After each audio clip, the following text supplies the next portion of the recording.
وہ اچھے مالدار ہو گئے اور ان کی جو بیماری اور پریشانی تھی وہ بھی دور ہو گئی۔ اس کے بعد اب کافی دنوں کے بعد اللہ رب العزت نے ارادہ فرمایا کہ چلو اب ان کو آزما کر دیکھتے ہیں۔ پھر وہی فرشتہ یا کوئی دوسرا فرشتہ سب سے پہلے اس کوڑھی کے پاس گیا، کوڑھی کے جو برس کا مریض تھا اسی کی صورت میں، اور جانے کے بعد اس سے کہا کہ میں مسافر ہوں، راستے میں میرا سامان سفر ختم ہو گیا ہے، اب مجھے گھر پہنچنا ہے اور میرے پاس کچھ کھانے کے لیے نہیں ہے، پینے کے لیے نہیں ہے۔ میں سب سے پہلے اللہ پر بھروسہ کرتا ہوں، پھر میں تم سے کچھ سوال کرتا ہوں، تم مجھے اللہ کی راہ میں ایک اونٹ دے دو تاکہ میں اپنے گھر پہنچ سکوں۔ تو اس نے کہا کہ واہ کیسی باتیں کرتے ہو، میرے تو گھر والے بہت ہیں، میرے تو بیوی بچے بہت ہیں، مجھے تو ان کا خرچ کرنا بھی مشکل پڑتا ہے، میں تمہیں اونٹ نہیں دوں گا۔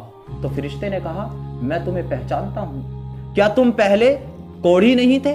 کیا تم پہلے برس کے بیمار نہیں تھے؟ اللہ تبارک و تعالی نے تمہیں یہ اونٹ عطا کیا ہے، مال و دولت دی ہے، تمہاری پریشانی کو دور کیا ہے، کیا تم اللہ کی راہ میں ایک اونٹ نہیں دے سکتے؟ تو اس کوڑھی نے کہا جو کبھی پہلے کوڑھی تھا کہ کیسی باتیں کرتے ہو، یہ مال تو مجھے اپنے باپ داداؤں کی میراث میں ملا ہے، یہ مجھے اللہ نے نہیں دیا۔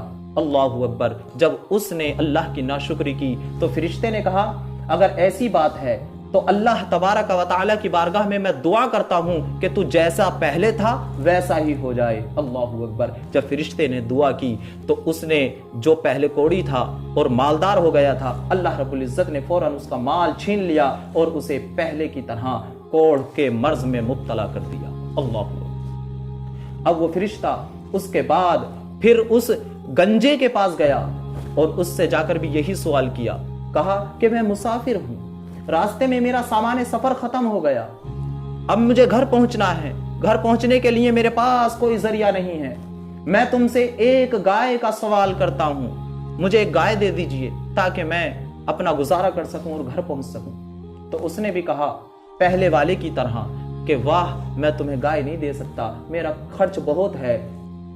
تو فرشتے نے کہا کہ تم پہلے گنجے نہیں تھے، اللہ تبارک و تعالی نے تمہیں مال دیا، اللہ تبارک و تعالی نے تمہیں خوبصورت بال دیے، تمہاری پریشانی کو دور کر دیا، کیا تم اللہ کی راہ میں اتنا بھی نہیں دے سکتے؟ تو اس نے بھی اس کوڑ والے کی طرح کہا کہ یہ تو سب میرے باپ دادا کا ملا ہوا ہے، مجھے اللہ رب العزت سے کچھ نہیں ملا۔ اللہ اکبر۔ جیسے ہی اس نے اتنا کہا تو فرشتے نے اللہ کی بارگاہ میں دعا کی کہ یا الہ العالمین، اے مولا کریم، یہ جیسا کہ پہلے تھا اگر یہ جھوٹ بول رہا ہے تو اسے پہلے کی طرح کر دے۔ جب فرشتے نے اتنی دعا کی تو اللہ رب العزت نے اس کے سارے مال کو ہلاک کر دیا اور اس کے پھر دوبارہ سے بالوں کو چھین لیا، اسے اسی پریشانی اور بیماری میں مبتلا کر دیا۔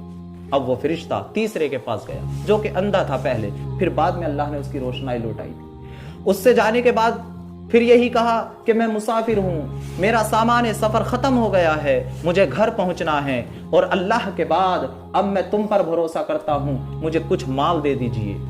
جب اس اندھے نے اتنا سنا تو غور کیجئے، وہ اندھا جو کبھی پہلے اندھا تھا لیکن اب ٹھیک ہو چکا تھا، اس نے کہا کہ ہاں واقعی میں پہلے اندھا تھا لیکن اللہ تبارک و تعالی نے کسی فرشتے کو بھیجا تھا، اس نے مجھے، اللہ رب العزت نے میری روشنی لوٹا دی اور مجھے یہ سارا مال جو کچھ میرے پاس ہے یہ اللہ رب العزت نے عطا کیا ہے، جاؤ میرے مال میں سے جتنا چاہو تم لے لو اور جو چاہو وہ چھوڑ دو، یہ سب اللہ کا دیا ہوا ہے اور اللہ کی راہ میں دینے سے گریز نہیں کروں گا، جتنا چاہو میرے مال میں سے تم لے جاؤ۔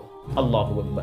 جب فرشتے نے اتنا سنا تو وہ بولا کہ اپنا مال اپنے پاس رکھو، اللہ تبارک و تعالی نے مجھے تمہاری آزمائش کے لیے بھیجا تھا، تمہیں آزمانے کے لیے بھیجا تھا، تمہارا امتحان لینے کے لیے بھیجا تھا۔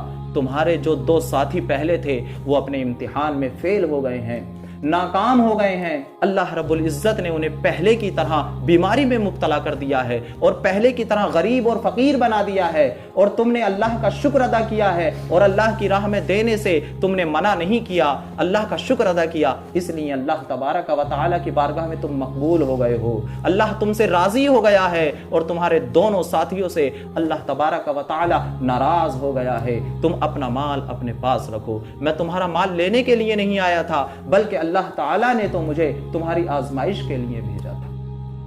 یہ حدیث حضور صلی اللہ تعالی علیہ وسلم نے ارشاد فرمائی۔ اب ذرا غور کیجئے پیارے بچوں، اس حدیث کے اندر ہمیں کیا نصیحت ملتی ہے؟ اس حدیث کے اندر ہمیں کیا بات ملتی ہے، کیا نصیحت ملتی ہے؟ اس سے ہمیں پتہ چلتا ہے کہ ہمیشہ ہمیں سچ بولنا چاہیے، اور یہ جو کچھ ہمارے پاس ہے، ہماری آنکھیں، ہمارے کان، ہمارا خوبصورت جسم، یہ ہمارا مال اور دولت، یہ سب اللہ رب العزت کا دیا ہوا ہے۔ ہمیں ہمیشہ اللہ تبارک و تعالیٰ کا شکر ادا کرتے رہنا چاہیے۔ ہمیں نمازیں پڑھنی چاہیے تاکہ اللہ کا شکر ادا کریں۔ ہر حال میں اللہ کی کسی بھی حال میں نافرمانی نہیں کرنی چاہیے، کسی بھی حال میں ہمیں اللہ کو نہیں بھلا دینا چاہیے، ہمیشہ رب کا شکر ادا کرتے رہنا چاہیے، ہمیشہ اس کو یاد کرتے رہنا چاہیے۔ اور اگر ہمارے پاس کوئی فقیر، کوئی محتاج آئے اور ہم سے سوال کرے تو ہمیں اللہ کی راہ میں اسے کچھ دے دینا چاہیے تاکہ وہ ہمارے لیے دعا دے سکے۔ اور ویسے بھی یہ سب کچھ جو ہمارے پاس مال ہے، دولت ہے، سب رب کا دیا ہوا ہے۔ ہمیں ہمیشہ دوسری بات ہمیں یہ پتہ چلتی ہے کہ ہمیں ہمیشہ سچ بولنا چاہیے، کبھی بھی جھوٹ نہیں بولنا چاہیے۔ جو انسان جھوٹ بولتا ہے اس کی نعمتیں چھن جاتی ہیں۔ اللہ رب العزت جو انسان پر کرم کرتا ہے، نوازشیں کرتا ہے، جو نعمتیں، جو رحمتیں عطا کرتا ہے، پھر انسان اگر ان کو بھلا دے، ان کا شکریہ ادا نہ کرے تو اللہ تبارک و تعالیٰ ان کی وہ نعمتیں، وہ رحمتیں چھین لیتا ہے۔ اس لیے ہمیں چاہیے ہمیشہ رب کا شکر ادا کرتے رہنا چاہیے، اللہ رب العزت کا ذکر کرتے رہنا چاہیے، نمازوں کی پابندی کرنا چاہیے، اور زیادہ سے زیادہ علم دین حاصل کرو۔